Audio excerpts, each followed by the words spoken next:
Never run out of battery again with the INIU portable charger, the slimmest 10,000 milliamp hour power bank that keeps your devices charged on the go. Stay powered up wherever you go. Click the link in the video description to shop now on Amazon. Truth behind seedy Luigi Mangione sex tape being hawked for $500K after CEO killer filmed himself in mom's bathroom. The truth behind the bizarre claims that accused healthcare CEO, assassin Luigi Mangione, had made 20 cinema-level sex tapes has been revealed by sex tape broker Kevin Blatt, who claims he has seen the real video.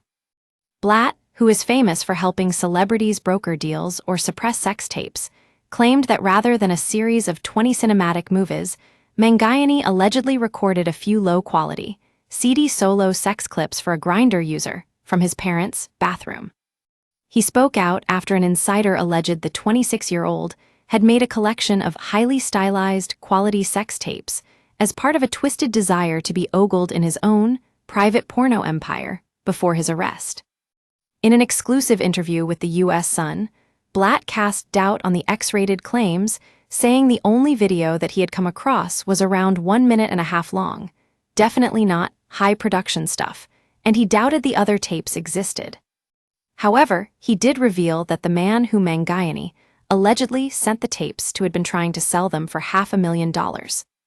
Despite Mangione, who is charged over the death of United Healthcare CEO Brian Thompson, attracting a bizarre cult-like following of screaming women fawning over his looks, there have been no takers for the sex tape.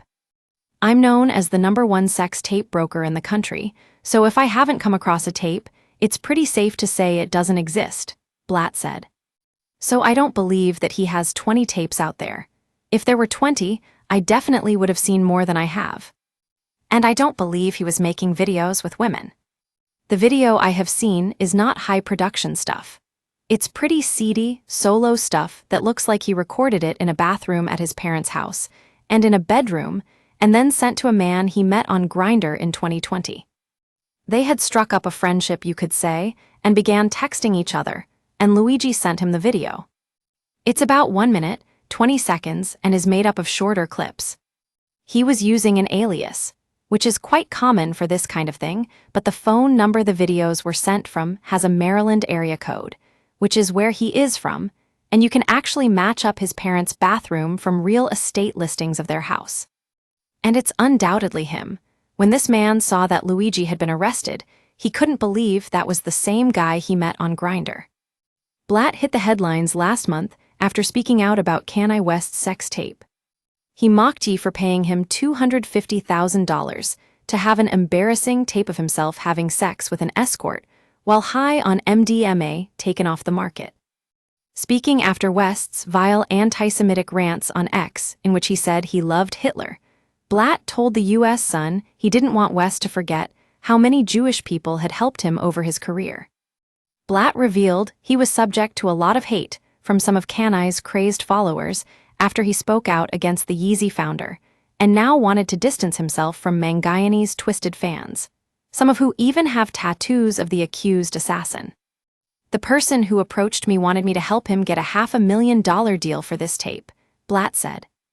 I spent a month and a half verifying and vetting it, which I always do, and I made a couple of inquiries, but needless to say, nobody wanted to touch it.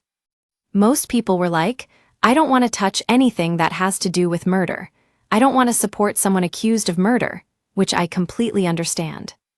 It's the same reason why I don't want to broker this thing. I want nothing to do with it. Blatt added, if it's one thing I learned after the Kanye sex tape, it's just that some of these people online, these keyboard warriors, are nuts. And the Luigi fans are crazy, they think he's some kind of hero. It comes after an insider told Radar Online about that some of the women who feature in Mangione's home videos are too scared to come forward in case they get dragged into the case somehow. It wasn't just some grainy late-night mistake. It was perfect lighting, everything, the source told the publication. He wanted to be watched. He got off on it. There are at least 20 videos of him having sex. The source added, people thought that he was this misunderstood genius, but no, he was filming everything like he was starring in his own private porno empire. He wasn't just reckless, he was putting on a show, And now the show is over. The source also claimed to the publication that Mangione sent women unsolicited nude pictures, even though he was apparently afraid of porn addiction, as he believed it stopped men from meeting real-life women. Mangione is facing state and federal charges over the killing of Brian Thompson, who was shot dead in New York City on December 4. Brian Thompson, the 50-year-old CEO of United Healthcare, was shot to death in Manhattan in an execution-like killing. Here is everything we know about Thompson's murder so far. Monday, December 2, Thompson travels from his home in Minnesota to New York City for an investor conference in Midtown Manhattan. Wednesday, December 4, 6:45 a.m. Thompson walks from his hotel across the street to the New York Hilton Midtown and is murdered by a masked shooter. The execution was caught on surveillance, and the suspect was seen biking away toward Central Park. Cops spark a citywide search for the assassin. 11:30 a.m., cops released disturbing images of the execution, offered a reward for information, and made a desperate plea for New Yorkers to keep their eyes out.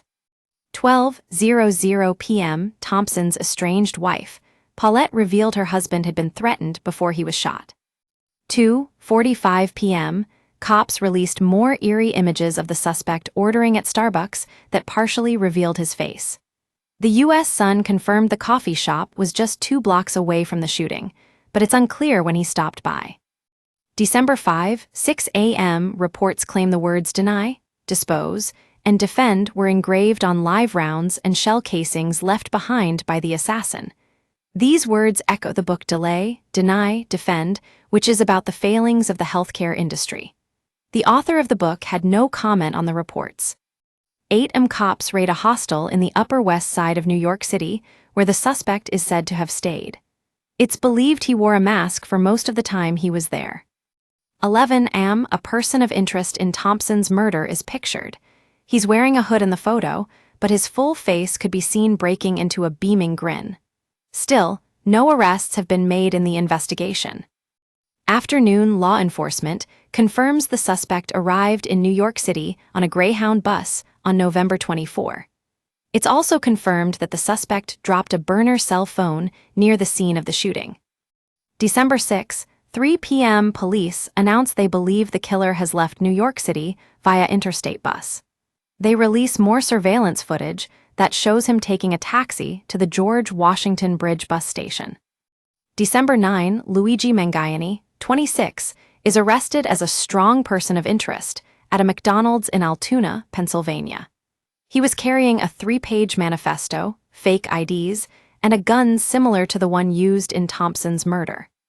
Shock CCTV footage shows the moment a gunman wearing a hood and a mask snuck up behind him and gunned him down.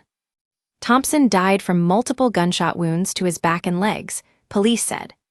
Following the sickening attack, a 5-day manhunt was launched, and Mangione was arrested at a McDonald's in Pennsylvania. Cops found him with a silencer, a ghost gun, fake IDs, and a manifesto slamming healthcare companies and accusing them of putting profits before people's health. He is currently being held at the Metropolitan Detention Center in New York, and his next hearing is on March 19. Mangione has been inundated with messages of support from fans since his arrest, and a fundraiser for his legal defense has raised over $645,000.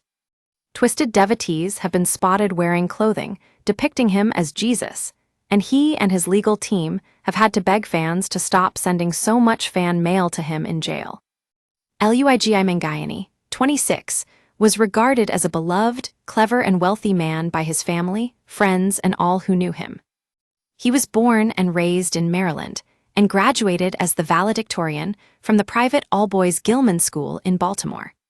He had no prior criminal history and was said to have been a model student, soccer player, and all-around athlete at high school. One former student from the Gilman School told the U.S. Sun that Mangione was popular and had a big circle of friends. "We went to the same school but didn't really have the same friends. I'm really shocked by this whole thing," the former student, who asked not to be identified, said. "I think he played soccer. It was an all-boys school, so being a good athlete got you social currency for sure." Mangione graduated cum laude from the University of Pennsylvania, where he studied computer and information science, according to his LinkedIn profile. He also got his master's from the Ivy League school. Mangione was reportedly a data engineer at a car company in California before moving to Hawaii. His cousin is also Republican Maryland State Delegate Nino Mangione.